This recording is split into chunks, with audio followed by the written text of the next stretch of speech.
HOA Karen took over Park BBQ and broke grill, fined $150 and repaired it. The summer sun blazed over Willow Creek Park, its golden rays promising a perfect day for the annual neighborhood BBQ. Laughter should have filled the air, but instead, a piercing voice sliced through the chatter like a knife. "This is not how you run a community event," Karen shrieked, her clipboard waving like a battle flag. "I'm Marcus, a single dad who'd been looking forward to this BBQ for weeks. My daughter, Lila, had been buzzing about the bounce house and burgers all month. The park was our haven where neighbors became family, where kids ran free, and where, for one day, we all forgot our worries. But Karen, the self-appointed HOA dictator, had other plans. She'd stormed in that morning, her heels clicking on the pavement, declaring she'd oversee the event to ensure it met HOA standards. Nobody asked her to. Nobody wanted her to.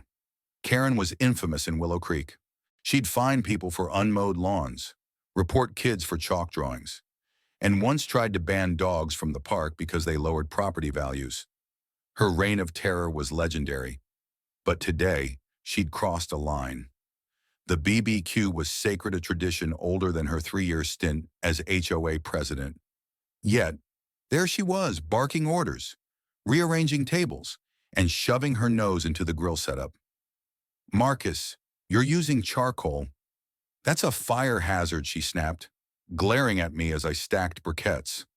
Her blonde bob didn't budge, cemented by hairspray, but her eyes burned with righteous fury. "It's a charcoal grill." "Karen," I said, keeping my voice even. "Same one we've used for years." She scribbled furiously on her clipboard. "I'm noting this violation. You'll hear from the board." I bit my tongue.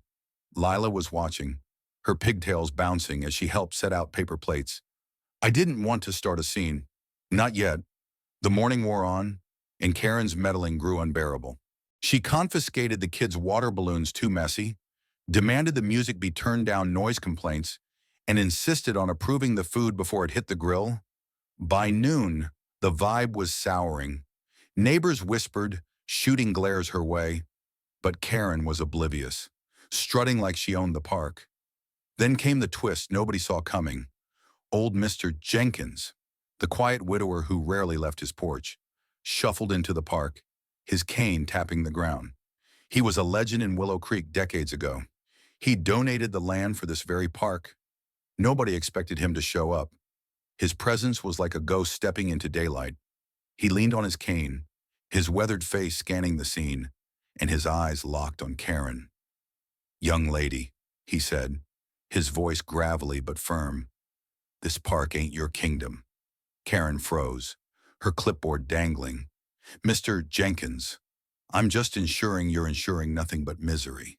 He cut her off. The crowd hushed. "I gave this land for joy, not for your nonsense." A murmur rippled through the neighbors. Karen's face reddened, but she doubled down.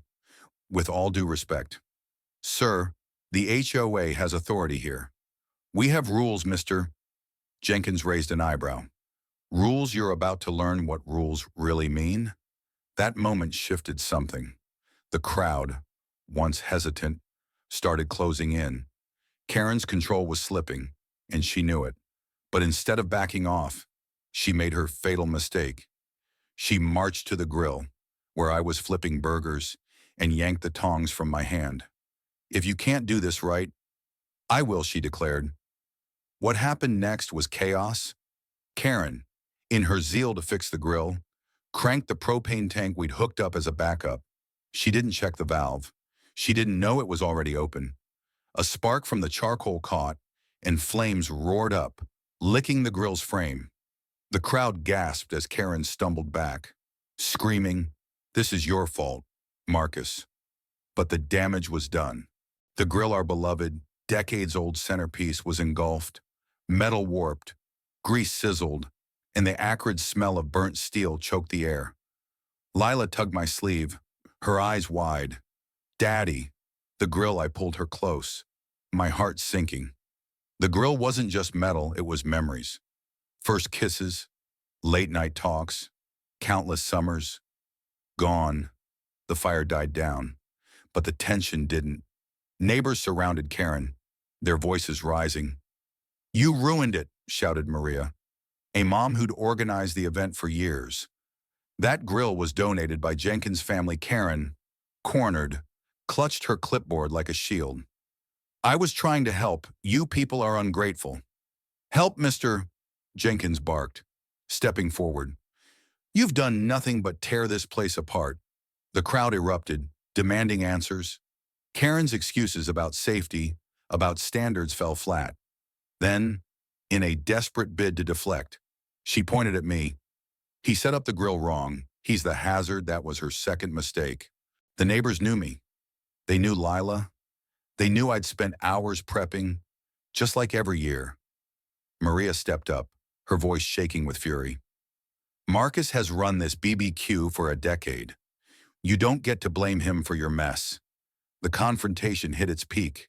Karen's face twisted, her authority crumbling. Then, a new voice cut through, a park ranger, summoned by the smoke. "Who's responsible for this?" he demanded, eyeing the smoldering grill. All fingers pointed to Karen. She stammered, but the evidence was undeniable: the warped grill, the scattered food, the crowd's testimony. The ranger took notes, his face grim. "This is public property. Vandalism carries a fine up to $150,000 for damages like this." Karen's jaw dropped. $150,000. That's absurd. "You'll be hearing from the city," the ranger said, handing her a citation. "And you're paying for a new grill." The crowd cheered, a wave of relief washing over us. Karen, defeated, stormed off, muttering about lawyers. But the story didn't end there. Over the next week, the neighborhood rallied. We crowdfunded a new grill, bigger and better, with Mr. Jenkins personally overseeing its installation. Karen, meanwhile, faced the music. The city upheld the fine, citing her reckless actions. She was forced to sell her prized SUV to cover it, and rumors spread she was stepping down from the HOA. The new grill's unveiling was a triumph. Lila flipped the first burger, her smile brighter than the summer sun. "Mr. Jenkins raised a glass, his voice steady. "To community, to fighting back." As we ate, laughed, and rebuilt what Karen tried to break, I couldn't help but feel a bittersweet sting. Karen wasn't evil, just lost in her need for control. But actions have consequences, and hers hit hard. What do you think? Was justice served, or did Karen deserve a second chance? Share your thoughts. Let's keep this community strong.